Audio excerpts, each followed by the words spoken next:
Welcome to this week's episode of the I-501c, the podcast for nonprofit board members. And today's the 4th of July. Happy birthday, America, and a special day it is. And so we're going to focus this conversation, next few minutes, on just the history of philanthropy, or as the Greeks used to call it, philanthropia, which simply means love of mankind and how appropriate it is.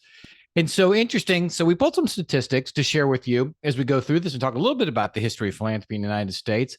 In 2021, Americans gave $485 billion to charity. 67% of that, or somewhere around $327 billion, were from individuals. That's right, from individuals. We were quite the philanthropic country. And only 19% or $91 billion was from foundations.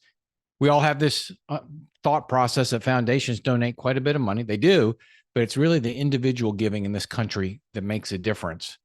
And where the charitable dollars go, about 27%, $136 billion went to religion, $71 billion to education, $65 billion to human services. And that gives you an idea. Those are the top three segments of where charitable dollars go. So we are quite the philanthropic country, certainly compared to the rest of the world. Now, of course, our following site is from ChatGPT. And why? Because we could. And we thought it'd be fun to see what ChatGPT had to say about the history of philanthropy. And what it shares is the roots really go back into the early days of the nation, can be tracked back to Benjamin Franklin, and then after that, Andrew Carnegie or Carnegie. That's always an ongoing discussion on how it's pronounced. But they believe the power of personal wealth to affect positive change. So it really started back in those days. And, back with Ben Franklin, he left a lasting legacy in the field of philanthropy.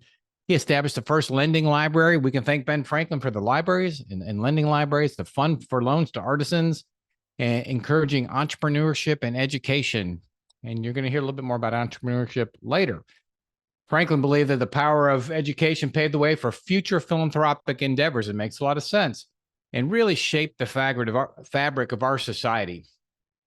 If you move into the late 19th and early 20th centuries, that's when monies really started to be accumulated by the famous industrialist Andrew Carnegie.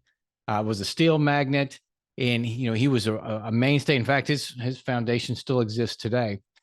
His philosophy was encapsulated in his essay, The Gospel of Wealth, where he argued that the wealthy had a responsibility to use their riches to benefit society.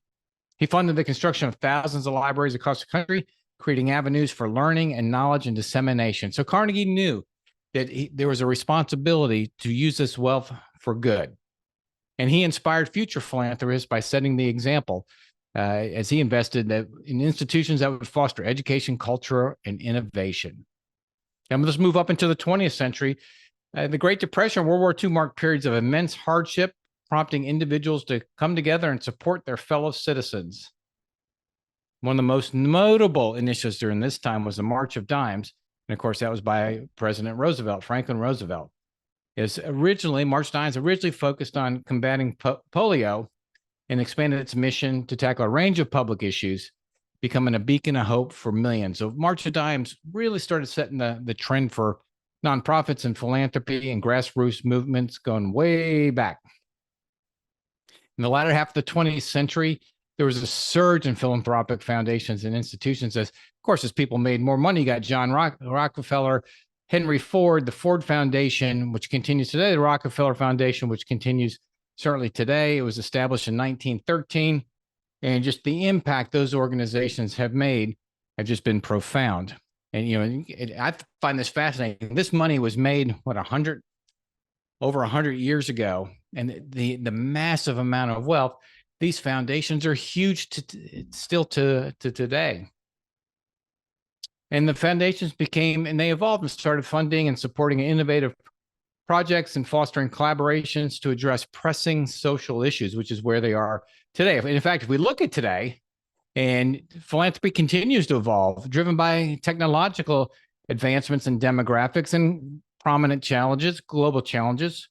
If you think of Bill and Melinda Gates, Warren Buffett, Mackenzie Scott, they're using their massive wealth to really embark on different types of societal change.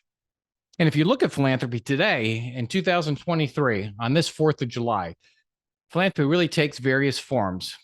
Impact investing, a lot of organizations talking about impact investing, venture philanthropy, and strategic giving. Donors are increasingly seeking innovative solutions and collaborations to maximize impact and create lasting change. The industry continues to evolve and continues to get more creative, and a lot of discussion now about impact.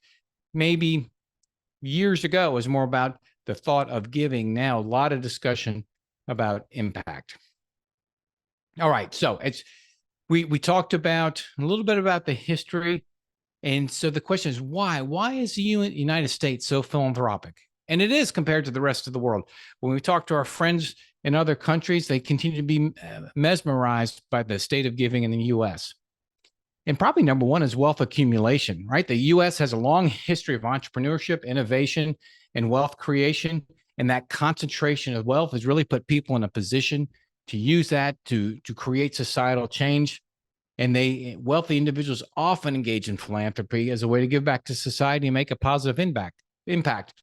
As I just shared with the foundations I mentioned a few minutes ago. Tax incentives. Of course, the U.S. government creates tax incentives for charitable giving and encourages individuals and corporations to donate. So not just the wealthy, although they certainly take advantage of the tax incentives, but all of us are given an incentive to be a philanthropist. Culture of giving back to the community and supporting charitable causes is deeply ingrained in American culture. This whole notion of helping others and making a difference. And my guess is this goes back to when the Pilgrims came in on Plymouth Rock, and all of a sudden you're in this foreign country, you got to help each other. It's a collective, and you've got to work towards a common good. I could be wrong on that. Who knows?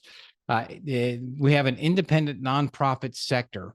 And so if you think about that as separate from government, separate from for-profit, it's a robust sector in our economy. It contributes to the economy, and it creates a venue and avenue for donations, for monies to be received, and for people to work towards a common good and to make a transformation. And in the U.S., we have public-private partnerships, and so that is probably self-explanatory. You don't see that in a lot of other places. And probably the number 6 reason you see it in America, individualism and local initiatives. It's that American ethos of individual and self-reliance that can contribute to a vibrant philanthropic landscape. Many philanthropists take a very active role in supporting initiatives, using their money for social change. And this really creates an impact and permeates our community. So while it's clearly evident in our fabric in the U.S., there is, I alluded to how strong it is in the U.S. Certainly there's philanthropy in other countries. It's just a little bit different because in the U.S. it is such an ingrained aspect of our culture. So as we celebrate our nation's birthday today, July 4th, 2023, we have a lot to be thankful for. Certainly this is a wonderful country. And also all those philanthropists, going back to Benjamin Franklin, Carnegie, Rockefeller, who created this whole sector, this whole segment of the economy that allows all of us to be philanthropists, all of us to give back, all of us to make a societal change. This is Michael Corley on this 4th of July. Happy birthday, America, and I will 501 see you next week.